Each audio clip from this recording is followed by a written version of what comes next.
Muy buenas noches para todos, sean bienvenidos, un cordial saludo. Queremos comentarles que este webinar se hace en el marco de la especialización de aplicación de TIC para la enseñanza de la Universidad de Santander en compañía de mi compañero Jorge Alcocer y quien les habla, Natalia Pico. El día de hoy contamos con la compañía de personas muy queridas y cercanas a nosotros, quienes nos han apoyado y ayudado en todo este proceso. Bueno, este webinar tendremos dos momentos. El primero se desarrollará el tema que nos convoca, que son los recursos educativos digitales, y el segundo será un pequeño espacio para preguntas.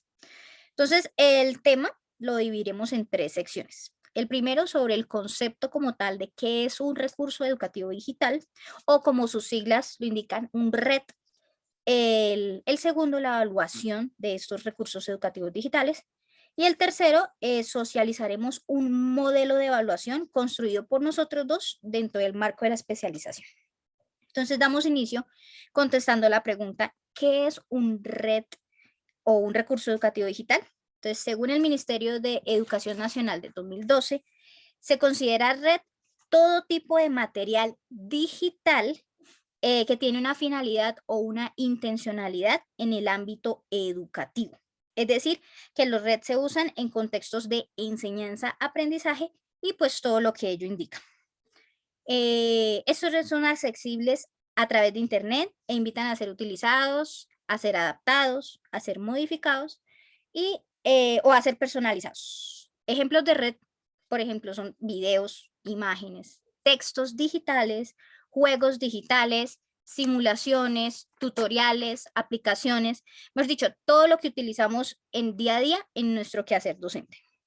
Todos estos nombrados anteriormente pueden ser clasificados dentro de lo que se denomina contenidos educativos digitales, pero adicional también aparecen otros que se llaman objetos virtuales de aprendizaje, como sus siglas OVA, para no repetirlo, que también son considerados red. Es decir, que los contenidos educativos digitales y los objetos virtuales de aprendizaje también son redes. Pero la diferencia empieza a radicar en el nivel de elaboración de los unos y de los otros. Por ejemplo, los OVA son más elaborados que los que llamamos contenidos educativos digitales. Entonces aquí empieza a hacernos unas preguntas. Entonces, ¿cómo más elaborados en qué términos? ¿Sí? ¿Qué hace que un red sea mejor que otro? O incluso si nosotros como docentes sabemos escoger un red para que nuestra práctica sea más óptima o si por el contrario nos está confundiendo a nosotros o a nuestros mismos estudiantes. Bueno, entonces aquí es donde pasamos a la parte de evaluación de red. La evaluación de red es importante y tiene que ver con las preguntas que nos comentaba mi compañera. Es importante porque la producción de red se ha masificado. Ahorita, hoy en día se produce mucho red y no solamente lo producen personas pues académicas, sino que también lo producen personas pues del común, profesores que digamos que no sean expertos en el tema o personas que ni siquiera sean docentes, ¿sí? ¿Esto por qué sucede? Porque había una corriente a nivel mundial en donde se busca pues que la educación se democratice la educación, que todo el mundo tenga acceso, esa utopía de que la educación sea gratuita, que todos tengamos acceso a la educación, y se encontró en las TICs, pues esa facilidad de que aquella persona que quiera por su propio gusto pueda acceder, hasta inclusive de manera gratuita, a un recurso educativo digital y pueda aprender allí sin la necesidad de un docente. Entonces, por eso se ha masificado tanto. Han habido conferencias, han habido foros internacionales, han habido declaraciones internacionales en donde optan y resaltan esa importancia de los recursos educativos digitales y dicen, los recursos educativos digitales tienen que estar a cargo de los gobiernos, tienen que estar a cargo de las instituciones educativas, de las universidades, y lo dicen con un trasfondo pensando en que estos red sean de calidad, o sea, que no estén a cargo de cualquier persona, sino estén a cargo de personas que realmente sepan qué hacer con ello. Entonces, frente a eso han aparecido unos repositorios de recursos educativos digitales. Estos repositorios han implementado estrategias para evaluar la calidad de los recursos educativos digitales. Es decir, que si yo quiero un recurso educativo digital, no vaya directamente a Google, sino que yo tenga la facilidad de ir al repositorio, por ejemplo, repositorios de recursos educativos digitales que me da el Ministerio de Educación, que se llama, por ejemplo, Colombia Aprende. Voy allá, tengo la garantía de que es algo certificado y allá encuentro ciertos recursos digitales y me garantizan cierta calidad. Estos repositorios han establecido tres estrategias para evaluar los recursos educativos digitales. Esas tres estrategias se basan en, la primera es una estrategia basada en reputación. Los usuarios ven el recurso educativo digital y dicen qué tanto les sirve y empieza a generarse una reputación. La otra es por evaluación por pares, la otra estrategia de evaluación por pares. La otra es por interacción de usuarios. ¿Cuánto tiempo pasa un usuario interactuando con ese red? Mayor tiempo, pues es mayor la calidad. Nosotros nos vamos a fijar o a enfocar en la parte de evaluación por pares y es allí donde nosotros podemos hacer un aporte a la sociedad. Evaluación por pares entendida como es un profesional, por ejemplo, un profesional de matemáticas evaluando un recurso educativo digital en matemática, ¿verdad? Entonces, esa es la evaluación por pares. Entonces, allí en esa evaluación por pares aparecen modelos de evaluación. Esos modelos buscan quitar la subjetividad, ¿sí? Que, digamos, un mismo red, dos personas diferentes lo evalúen y por el modelo lleguen a una misma conclusión, ¿sí? Entonces, quitar la subjetividad. Buscan ir de lo más grande, que es difícilmente evaluable, hasta lo más pequeño, que es lo que más se puede evaluar, ¿sí? El garantizar que un red sea de calidad, garantiza pues que en nuestra práctica lo podamos usar y que nos vaya a ayudar y no nos va a estorbar, que es un peligro que existe, ¿listo? Entonces vamos a pasar a la presentación de nuestro modelo de evaluación. Nuestro modelo de evaluación se llama modelo de evaluación de recurso educativo digital Alcocerpico, pues fuimos nosotros los que lo propusimos y este modelo nace de una revisión bibliográfica extensa y consta de varias dimensiones. La más grande son las dimensiones, luego estas dimensiones se divide en unas métricas y estas métricas se dividen en unos indicadores y esos indicadores son los que valoramos. Le ponemos, por ejemplo, a tal indicador 100 y luego ese 100 lo vamos transpolando hasta la siguiente, hasta llegar a la dimensión. ¿Listo? Las dimensiones constan de. Listo, encontramos aquí entonces 6 dimensiones: tecnológica, pedagógica, de contenido y pertinencia, de confiabilidad, de diseño y de percepción. Entonces, la tecnológica, pues hablamos, calificamos todo lo que es el software, el hardware, todas esas cosas. La pedagógica, la metodología que se usa. El contenido y pertinencia, la coherencia y secuenciación de temas. La confiabilidad es quién lo recomienda. El diseño es cómo aporta el diseño pues a esta red, por ejemplo, si su navegación es intuitiva o si es complicada. Y la percepción es pues la opinión personal de cada quien cuando lo use.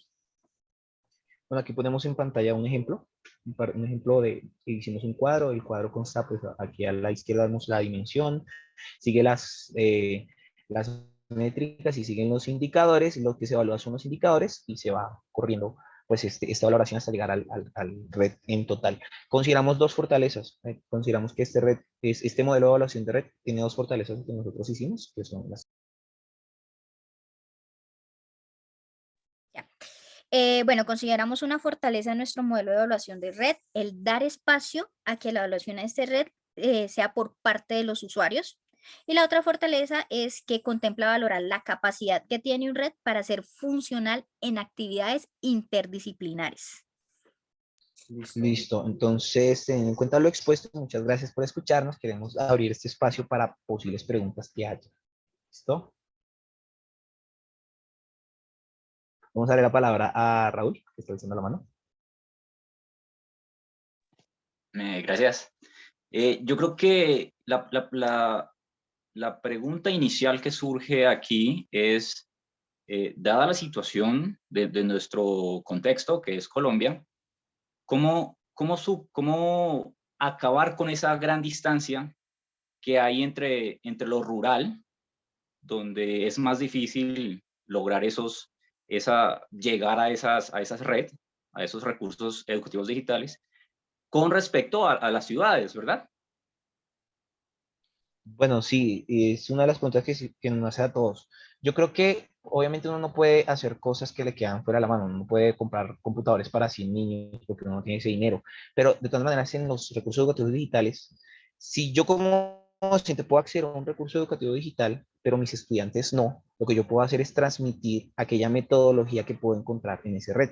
Yo puedo transmitir aquellos recursos, los puedo transmitir de manera oral o por cartelera o en el tablero, aprovechándolos. Son recursos que se los inventó o que los construyó una institución de renombre o lo inventó un docente de gran envergadura. Entonces son aprovechables en ese sentido y pues no nos ponemos a jugar con cosas que son imposibles, ¿sí? Pero sí los aprovechamos de todas maneras. No sé si existe alguna otra pregunta por ahí.